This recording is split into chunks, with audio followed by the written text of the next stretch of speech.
नमस्कार, मेरा नाम है अक्षत पारिक और आप लोग देख रहे हैं गोलिटिक्स। आज फिर से हमारे साथ राजनीतिक विशेषज्ञ संजय मून मौजूद है और आज हम बात करेंगे काफी सारी राजनीतिक घटनाओं पर जो हालिया देश में घटी हैं। नमस्कार संजय जी, कैसे हैं आप? नमस्कार। मैं अच्छा हूँ अक्षर जी। हाल ही में एक मुद्दा जो राजस्थान में बहुत गरमाया हुआ है, अरावली, जिस जी। पे काफी ज्यादा राजनीतिक बयान आ रहे हैं, काफी ज्यादा सेंटिमेंटल बयान भी आ रहे हैं। जनता में एक एक सेक्शन में खुशी भी है तो एक सेक्शन में गुस्सा भी है, और कुछ राजनेता उससे अपनी राजनीति चमकाने की कोशिश कर रहे हैं। एक बार आप हमें पूरा मुद्दा, अगर आप हमारी जनता को एक बार समझाना चाहे कि अरावली जो है, वो क्या है, मुद्दा है। देखिए, अरावली पर्वतमाला को लेकर 1996 से 2025 तक सुप्रीम कोर्ट के अंदर एक याचिका थी जो लगातार पेंडिंग रही। एक पूर्व में जो वन अधिकारी थे, उन्होंने अपनी तरफ से एक याचिका दाखिल की थी कि जो अरावली पर्वतमाला है उसकी एक फिक्स परिभाषा बनाई जाए। अब उसके लिए लगभग 30 सालों के बाद सुप्रीम कोर्ट ने 20 नवंबर को फैसला दिया, जिसमें सुप्रीम कोर्ट का मानना है कि जो भी पहाड़ियां 100 मीटर से ऊंची हैं वही अरावली गिनी जाएंगी। अब इसके पीछे सुप्रीम कोर्ट का भी तर्क अलग है कि जिस प्रकार पर्यावरणविद बात करते हैं कि 100 मीटर से ऊंचे जो छोटी पहाड़ियां हैं वो भी अरावली है। अब चूंकि इससे पहले की जो परिभाषा है उसको देखना थोड़ा अलग होगा, क्योंकि ये राजनेता लोग तो क्या करते हैं कि वर्तमान में सरकार या कोर्ट का कोई फैसला आता है तो उसका विरोध करने काफी लोग आ जाते हैं। लेकिन जब वो इतने सालों से जब वो एक समस्या के रूप में थी, तब किसी भी आदमी ने उसका विरोध या कुछ भी नहीं किया। राजस्थान की अलग परिभाषा थी, हरियाणा उसे अलग परिभाषा में मानता था, गुजरात और दिल्ली इधर अलग अलग परिभाषा के हिसाब से अरावली को माना जा रहा था। कहीं 3 मीटर ढलान वाली पहाड़ियां ही अरावली मानी जा रही थी। तो उसके तहत तो आपको समझ में भी आ रहा है कि किस प्रकार कितने प्रकार की साजिशें थी जो अरावली के साथ थी। इसके साथ ही जो व्यापक परिभाषा है अरावली को अभी तक नहीं मिल पाई। अब अरावली में अवैध खनन तो बहुत समय से होता आ रहा है। अब जब सुप्रीम कोर्ट ने एक नया फैसला दिया है उसके ऊपर, और वो फैसले के तहत सुप्रीम कोर्ट कह रहा है कि अब ये परिभाषा मानो, और इसके साथ ही अब इसके अंदर अगर खनन होगा वो इन फैसलों के अनुरूप होगा। चूंकि अवैध खनन तो अदालतें किसी भी फैसले से नहीं रोक पाई है। मेरा तो जैसे सीधा सवाल इन लोगों से भी है जो विरोध कर रहे हैं कि आप लोग सोशल मीडिया पर विरोध की बजाय बाहर निकल कर आइए और आप जहां अवैध खनन हो रहा है पहले उसका विरोध कीजिए। हो सकता है कुछ अवैध खनन करने वाले भी इन विरोधियों के अंदर छुपे बैठे हों, क्योंकि ये वाली जो परिभाषा है ये अवैध खनन के ऊपर भी काफी ज्यादा रेगुलेटिव होगी। इसके साथ ही हाँ, ये जरूर ये सोचने वाली बात है कि जब 100 मीटर से ऊंची ही पहाड़ियां अगर अरावली में गिनी जाएंगी तो लगभग 11,000 के आसपास जो पहाड़ियां हैं वो बाहर हो जाएंगी उस वाली संख्या से।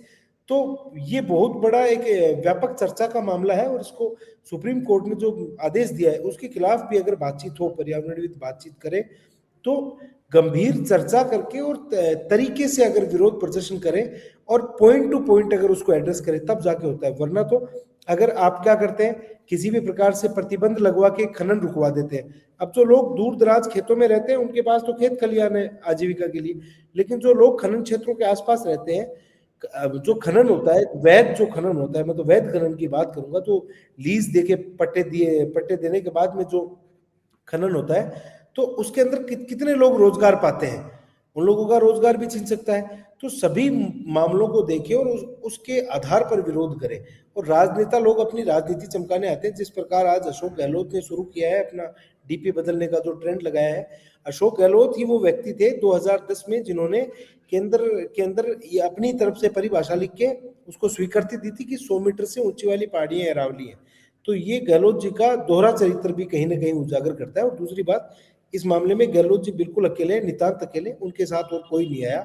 उन्होंने ही प्रोफाइल पिक्चर बदली, डीपी बदली, या टीकाराम जूली ने बदली। इसके अलावा उसके बाद उनके साथ और कोई नहीं आया। एक बड़ा आरोप लग रहा है जिससे जैसे दिल्ली में हम देख रहे हैं भारी मात्रा में प्रदूषण हमें दिखाई दे रहा है, तो ऐसा कहा जाता है कि अरावली जो है वो एक तरीके से शील्ड का काम करती है, जो अरब से धूल भली आंधियां आती है उनको रोकने के लिए। तो हाँ अगर बिल्कुल, अरा, अरावली रोकती है, अरावली मरुस्थलीयकरण को तो रोकती है, बिल्कुल रोकती है। तो बोले अगर अरावली को काटा जाएगा तो रेगिस्तान जो है उसका विस्तार बहुत ज़्यादा हो सकता है और काफ़ी पर्यावरण को नुकसान भी पहुंच सकता है। ये दिल्ली में जो लोग पर्यावरण वाले बैठे हैं, इनसे भी मेरा जैसे एक प्रकार से गुस्सा तो चलो अलग बात है, लेकिन ये जो दोहरे मापदंड अपनाते हैं, आप एसी कमरे में बैठे हैं, आप पूरे दिन आपने एसी चला रखा है, आप गाड़ी से अकेले ऑफिस आते जाते हैं, आप पब्लिक ट्रांसपोर्ट का यूज नहीं करते, आपने जीवन में कभी दो पौधे नहीं लगाए, आपने कभी कहीं किसी जैसे मानो वन्य जीव के लिए कोई काम नहीं किया, आपने कभी पर्यावरण के लिए, आप कचरा तक फेंकने के लिए आप बाहर कहीं ना कहीं कूड़ा कचरा फैला देते हैं, आप प्लास्टिक का यूज सबसे ज्यादा करते हैं, और उसके बाद जब ये लोग ज्ञान देने आते हैं पर्यावरण के ऊपर, ये जो दोगले लोग हैं, सबसे पहले तो इनसे सवाल हो, दिल्ली में बैठे लोगों को, दिल्ली में बैठे अगर प्रदूषण की चिंता होती तो आज से 15-20 साल पहले वो दिल्ली में गाड़ियों की आवाजाही बिल्कुल बंद करवा देते, कि दिल्ली में महज आवश्यक रूप से ही गाड़ियां चलेंगी। अब दिल्ली कटोरी नुमा है, बीच के अंदर है, चारों तरफ पहाड़ियां फैली हुई है, वो तो ऑब्वियस सी बात है पोल्यूशन में होगा ही। आप वहां, आपने वहां कोई इतनी ज्यादा प्लांटेशन नहीं कर रखे, कंक्रीट का जंगल खड़ा कर दिया चारों तरफ, अपनी अपनी जो बालकनियां हैं उसके अंदर आपने स्नेक प्लांट लगा के वहां से आप ऑक्सीजन निकालना चाह रहे हो, तो उससे थोड़ी बचती है। अरावली की चिंता है तो आप फिर सबसे पहले आप उनको मना कीजिए ना कि ये मल्टी स्टोरी बिल्डिंग्स और घर मत बनाइए, आप सस्टेनेबल होम डेवलपमेंट का लेकर आइए। भाई घर बनाने के लिए तो पत्थर चाहिए होते हैं, पत्थर कहाँ से निकलता है? उत्तर सही भारत में बात। अगर पत्थर निकलता है तो वो सारा का सारा अरावली देती है। अरावली से आपको पत्थर चाहिए घर बनाने के लिए, आपको सीमेंट चाहिए अरावली से, वो भी आपको चाहिए, बाकी जो खनिज निकलते हैं वो भी आपको चाहिए, लेकिन नहीं नहीं सेव अरावली। अरे दोहरे मापदंड मत अपनाओ, विरोध सिलेक्टिव रूप से मत करो, सही तरीके से तार्किक रूप से अगर विरोध करना है तो तार्किक रूप से विरोध करो, मजाक मत करो। सर, एक मुद्दा और, आज एक बिल पास हुआ और आज फिर हमने देखा कि विपक्ष द्वारा राम जी के नाम पर जो अभद्र टिप्पणियां की गई या फिर जो विरोध जताया गया, हम्म। इसको कैसे देखते हैं आप? नरेगा के बिल की आप बात कर रहे हैं, जो बिल्कुल पैसा बिल्कुल, मांगते हैं, नरेगा। नरेगा। देखिए अब विरोध करने के लिए तो कुछ भी हम उठा सकते हैं। अब जिसकी आदत होगी मैं सुबह शाम ही विरोध करता रहूं तो वो कुछ भी कर सकता है आदमी। अब जो नया नाम आया है, सबसे पहले तो देखिए जितने भी लिबरल हैं, जो सेकुलर हैं, उनके पेट में तो गुड़गुड़ उसी दिन से शुरू हो गई थी जिस दिन केंद्र सरकार की ये बात थोड़ी बहुत बाहर आई थी कि नया बिल आ रहा है। और पहले किसी ने कुछ और नाम बताया, कई लोग तो जय श्री राम ही बता रहे थे कि ऐसा भी नाम आने वाला है, लेकिन नया नाम रखा गया है, विकसित भारत नाम से इसका शुरुआत किया गया है। वीबीजी राम जी, विकसित भारत गारंटी और आजीविका फॉर रूरल, मतलब ग्रामीण क्षेत्रों के अंदर जिस प्रकार का एम्प्लॉयमेंट दिया जाना है, और योजना का नाम बदला गया है। अब देखिए, महात्मा गांधी का नाम हटाने का या इस प्रकार का कोई प्रायोजन नहीं था, और गांधी जी को नाम की कहीं कोई आवश्यकता नहीं है कि गांधी जी को और योजनाओं में नाम मिले, कुछ और मिले। गांधी जी का जो सपना था कि जो देश की आत्मा है वो गांवों में बसती है, तो उस आत्मा को अगर हम सुदृढ़ करते हैं, उसको सशक्त करते हैं, तो गांधी जी से ज्यादा खुश और कोई नहीं होगा। वो नहीं चाहेंगे कि उनका नाम चाहे वहां जवाहरलाल नेहरू का रख दो, इंदिरा गांधी का रख दो। गांधी जी कहेंगे कि मेरा नाम मत रखो, लेकिन गरीबों को अच्छा जो रोजगार है वो दे दो, उनके घर अच्छे बना दो, उनको उनकी जो लाइफ स्टाइल है उसको सुधार दो, वो गरीब नहीं रहे। अब कांग्रेस ने इतने साल तो कुछ किया नहीं, गांधी जी का नाम जरूर देके रखा। अब यही जब केंद्र की मोदी सरकार ने इस बार सोचा है कि नया नाम दिया है, इसके साथ ही इस योजना के अंदर भी अमूलचूल परिवर्तन किए हैं। जैसे पहले क्या था कि सेंटर 90% पैसा दिया करता था, 10% स्टेट वसूल करता था। अभी सेंटर ने साफ कर दिया है कि 60% पैसा सेंटर देगा, 40% स्टेट को वहन करना होगा। होता क्या था, नरेगा के अंदर लोगों को ऐसे ही खड्डे खुदवा दिए जाते थे, उनको वापस भर दिया जाता था। मतलब अनस्किल्ड लेबर का काम चलो करवा रहे थे, लेकिन वो पैसे देने के लिए महज उन लोगों को 4-5 घंटे बेफिजूल की मजदूरी वो जरूर करवा रहे थे। अब जो सरकार योजना लेके आई है, इसके तहत जो पीएम ग्राम सड़क योजनाएं बनती हैं, जो ग्राम सड़क बनती हैं, उसके अंदर उन लोगों की वो लोग काम कर सकेंगे। पीएम आवास योजना के तहत जो घर बनते हैं उसमें काम करेंगे। इसके साथ ही अब जो क्या कहते हैं कि डिमांड आधारित जो एम्प्लॉयमेंट है उसके ऊपर ज्यादा फोकस रहेगा। एग्रीकल्चर जब सीजन चल रही होती थी उस समय भी लोग नरेगा चालू रखते थे। आपने देखा होगा कि राजस्थान भर में जब एग्रीकल्चर सीजन चलता है उस समय बाहर से मजदूर राजस्थान में आज भी आने लग गए। अब राजस्थान को तो मजदूरों की इतनी आवश्यकता नहीं है कि बाहर से मजदूर बुलाने पड़े, लेकिन फिर भी राजस्थान में काफी ज्यादा मजदूर राजस्थान में एग्रीकल्चर सीजन के दौरान आते हैं। अब अगर यहाँ के व्यक्ति को एग्रीकल्चर सीजन के दौरान नरेगा में काम नहीं मिलेगा तो वो खेती के रूप में, जो खेती के अंदर जो उसको मजदूरी मिल सकती है और जो कि नरेगा की मजदूरी से काफी ज्यादा बढ़ी हुई है, वो जब मिलेगी तब वो आसानी से उस और भी रूप करेगा, तो उसका रोजगार एक प्रकार से ज्यादा वृहद रूप से बढ़ जाएगा। दूसरी बात, पहले नरेगा के अंदर महज 100 दिनों की रोजगार गारंटी थी, सरकार ने 125 दिन कर दिया। इस बात की चर्चा विपक्षी नहीं करेंगे, नाम बदलने की बात जरूर करेंगे, लेकिन ये चर्चा नहीं करेंगे। इसके साथ ही जो सरपंच, बीडीओ, प्रधान ये फॉर्च्यूनर ले आते थे चुनाव जीतने के 5-6 महीने के अंदर ही, तो इनकी जो कमाई है वो बिल्कुल उसके ऊपर उसका पक्का, वो कहते हैं कि वो बिल्कुल रसातल में चली जाएगी।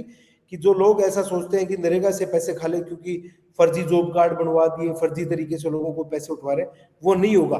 क्योंकि आधा पैसा जब राज्य सरकार देगी तो राज्य सरकार प्रभावी ढंग से मॉनिटरिंग भी करेगी और दिल्ली तक भी अपनी रिपोर्ट सही तरीके से भेजेगी। तो ये जो पॉजिटिव एस्पेक्ट्स है इनके ऊपर कोई भी चर्चा नहीं करना चाहता, बस नाम बदल दिया। ये राहुल गांधी जी को या प्रियंका गांधी को थोड़ी समस्या होगी कि वो गांधी वाला नाम रख लेते तो थोड़ा फैमिली वाला मामला चलता। आजकल तो जर्मनी की यात्रा पर है। हाँ, वो तो मस्त मोला है, उनको कौन सी टेंशन, उनको कौन सा देश चलाना है। विपक्ष की बात हो रही थी तो आज एक विपक्ष के नेता, कांग्रेस के बड़े नेता रहे हुए हैं, महाराष्ट्र के पूर्व मुख्यमंत्री भी रहे हुए पृथ्वीराज चौहान जी का एक बयान काफी चर्चा में रहा, जिसमें उन्होंने कहा कि भारत ऑपरेशन सिंदूर के पहले ही दिन युद्ध हार गया था। ये काफी चौंकाने वाला बयान था और काफी विवादास्पद भी था। चौहान है वो, हाँ, पृथ्वीराज चौहान उनका चौहान नाम है है। वो। हाँ, चौहान है। और दूसरी बात, ये तो कांग्रेसी मानसिकता है। ऐसा तो आपने देखा होगा, राहुल गांधी लगातार पूछते रहे हैं कि हमारे कितने मरे। आज तक राहुल गांधी का ऑपरेशन सिंदूर को लेकर एक बयान भी ऐसा नहीं आया है जिसमें उन्होंने पूछा हो कि हमने पाकिस्तान के कितने विमान उड़ाए और कितने आतंकवादियों को मारा। नहीं, ये सवाल एक बार भी राहुल गांधी ने नहीं पूछा, ये सवाल एक बार भी कांग्रेस पार्टी के किसी नेता ने नहीं पूछा। इनका पहले दिन से ही था कि भारत को कैसे भी करके मलाइन करें, भारत की जो इमेज है उसको टार्निश कैसे कर सकते हैं, क्योंकि इनके आका लोग बाहर बैठे हैं। उन लोगों को खुश करने के लिए ये अलग अलग जगह जाते रहते हैं। इनके आका लोग जो बाहर बैठे हैं वो ये सुनना चाहते हैं कि तुम अपने देश के खिलाफ कितना ज्यादा बोल सकते हो। पृथ्वीराज चौहान का नाम तो आपको याद होगा, जब फ्लैट घोटाले के अंदर जो अदर सोसाइटी घोटाला था उसके अंदर आया था, शहीदों को दिए जाने वाले फ्लैट तक जो लोग खा गए।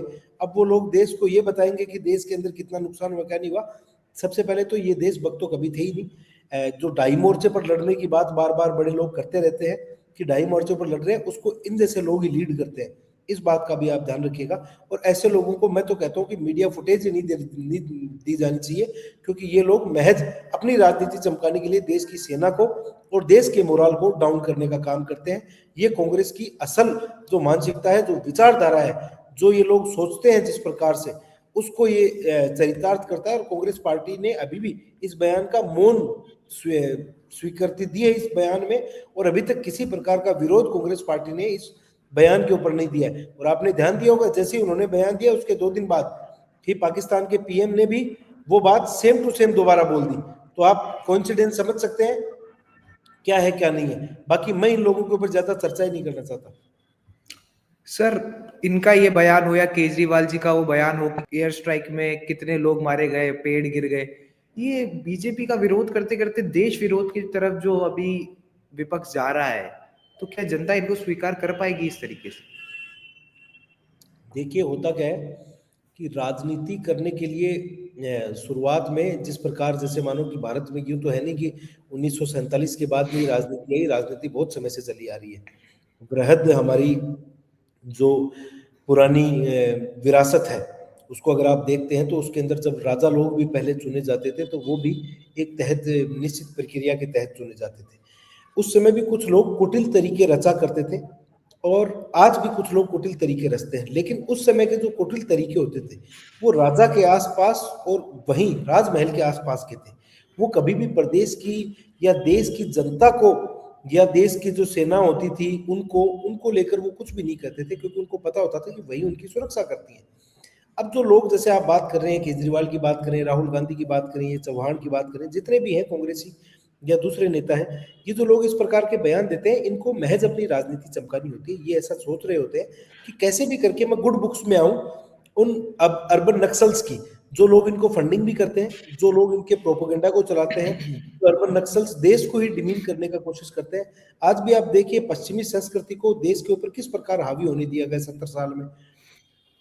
तो ये जैसे भी ये अर्बन नक्सल्स हैं, जैसे ही इनको लगता है कि अब देश अब अलग तरीके से आगे बढ़ रहा है, तब ये कोई ना कोई मुद्दा उठाते हैं। लेकिन पिछले 11 सालों में इनके सभी प्रकार के प्लान ध्वस्त हुए हैं और मेरा तो ऐसा मानना है कि 2047 तक भी इनका हर प्रकार का जो भी प्लान है वो ध्वस्त होगा और ये राजनीति के रसातल में जाएंगे और आने वाले समय में अच्छे लोग राजनीति में आएंगे जो स्वच्छ राजनीति करेंगे और उन्हें मालूम होगा कि देश प्रेम और राष्ट्र प्रेम से सेना भक्ति ये सब अलग है और किसी व्यक्ति विशेष का विरोध या किसी पार्टी विशेष का विरोध अलग है।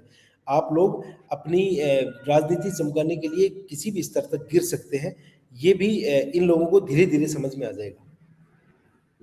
बहुत बहुत शुक्रिया हमारी जनता के साथ, हमारी जनता को इतने विशेष मुद्दों पर जानकारी देने के लिए, हमारे साथ जुड़ने के लिए बहुत बहुत शुक्रिया संजय जी।